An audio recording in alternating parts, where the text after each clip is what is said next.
Welcome to our channel book podcast. Expand your mind and transform your life. All right, let's get ready for another deep dive.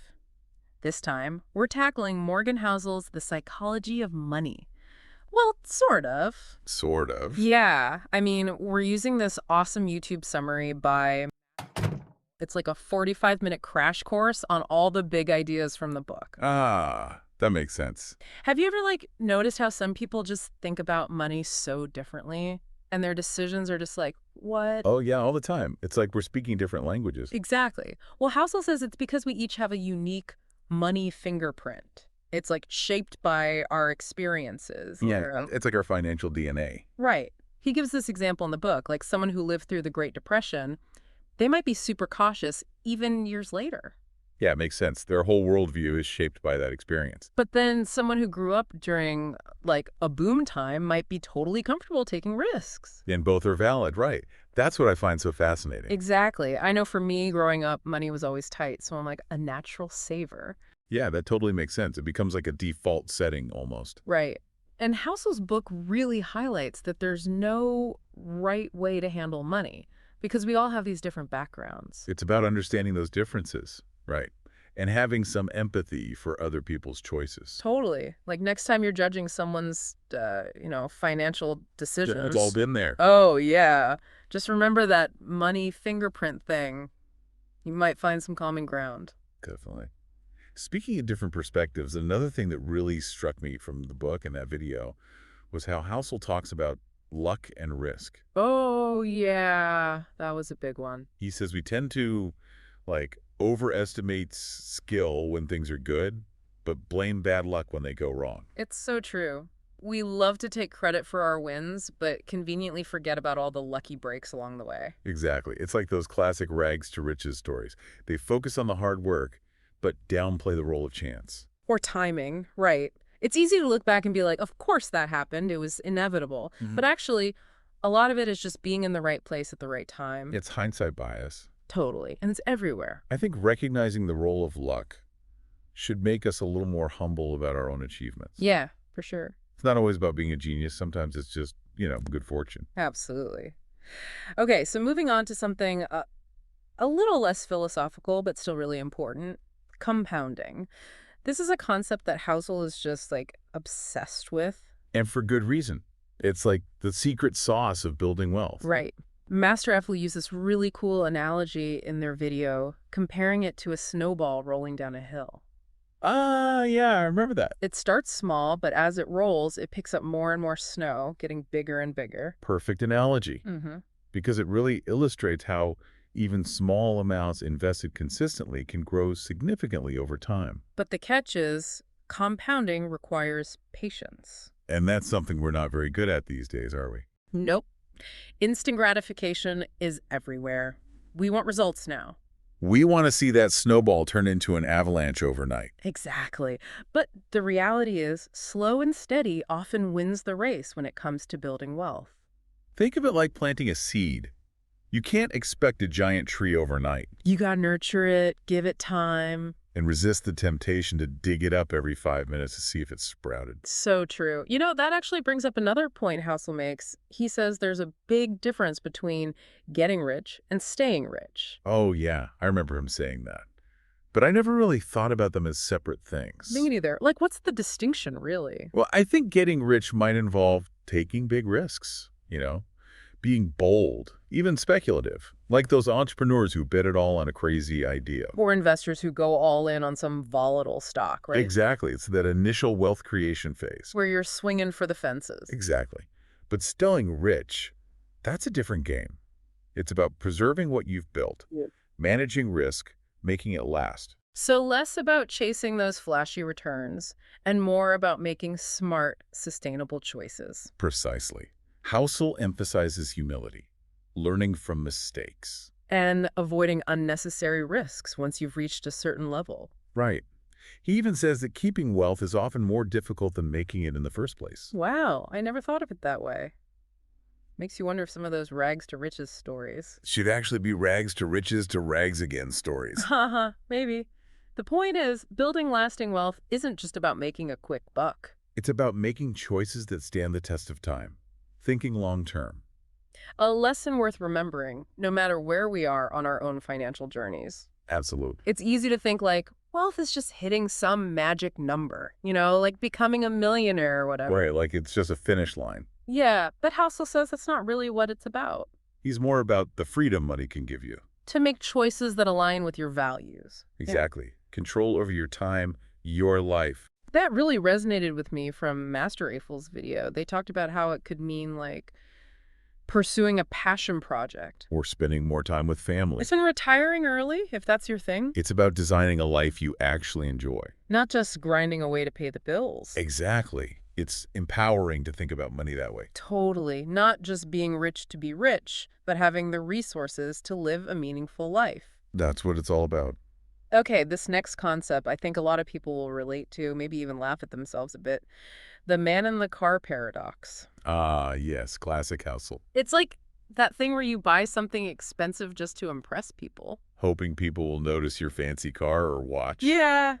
But the paradox is they probably don't even care. They're too busy worrying about their own stuff. It's funny, but also kind of sad when you think about it. Housel says it often comes from, like, a lack of self-worth. Trying to fill a void with external validation. Which never really works, does it? Nope.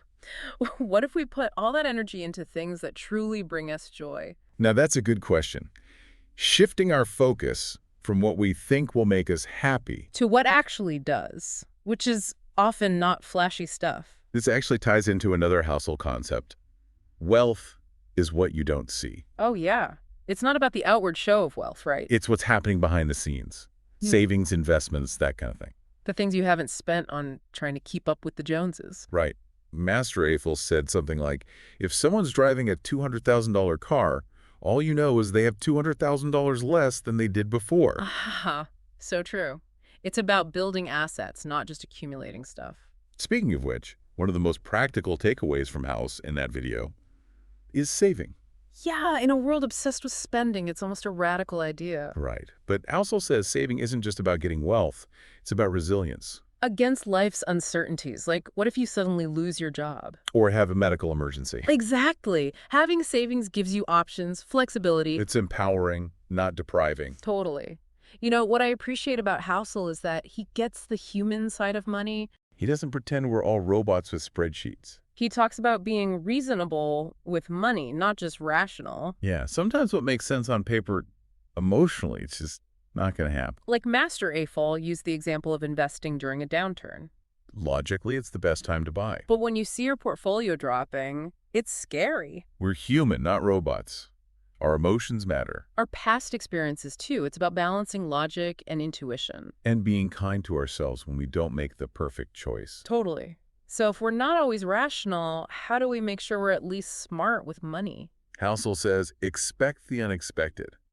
Life throws curveballs. Like job losses, medical bills, pandemics. Acknowledge that they happen and build in some flexibility. So don't get fixated on a rigid plan. Be prepared to adapt. Think about potential surprises, both good and bad. And how to prepare for them without getting totally overwhelmed. That's a good point.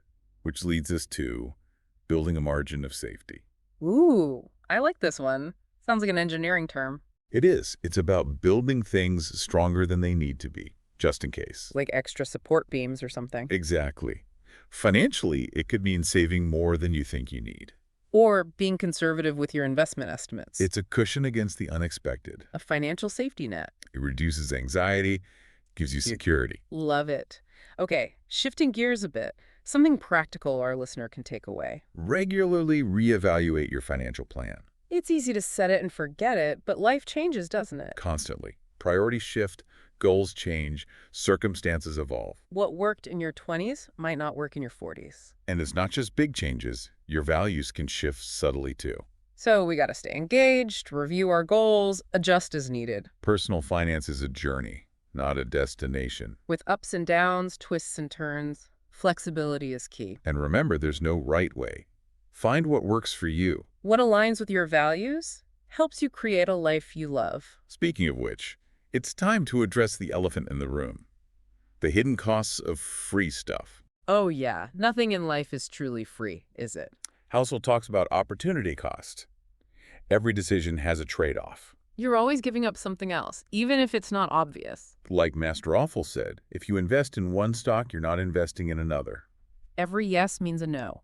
They also talked about the hidden costs of buying a house. Seems like a good investment, but it comes with unexpected expenses. Maintenance, property taxes, repairs. It's about looking beyond the surface, considering the long-term implications. So how do we become more aware of these hidden costs? Yeah, good question. You be honest about your spending habits. Are you taking on too much debt? Sacrificing long-term goals for instant gratification. Spending on things that don't align with your values? Those are tough questions. But important. It's not about guilt. It's about awareness. So we can make better choices in the future. Take control instead of letting finances control you. Which reminds me, Housel says you and your finances will change. Simple but profound. We're not static. Our needs and goals evolve. Your 20s plan won't work in your 30s. And it's not just big changes. Values shift, too. So we have to adapt, be open to change, Personal finance is an ongoing process. stay flexible, adaptable. And remember, no one right way. Find what works for you. What brings you peace of mind helps you build a fulfilling life. Speaking of fulfilling life, let's talk about comparing ourselves to others. Oh, the comparison trap. So easy to fall into these days. Social media makes it worse. Everyone's life seems perfect. But it's just a highlight reel. We don't see the struggles. Comparing our behind the scenes to someone else's highlight reel is pointless. And harmful. It makes us feel inadequate. Leads to bad financial decisions trying to keep up. So how do we break free? Be aware of your triggers. What makes you feel envious? Social media.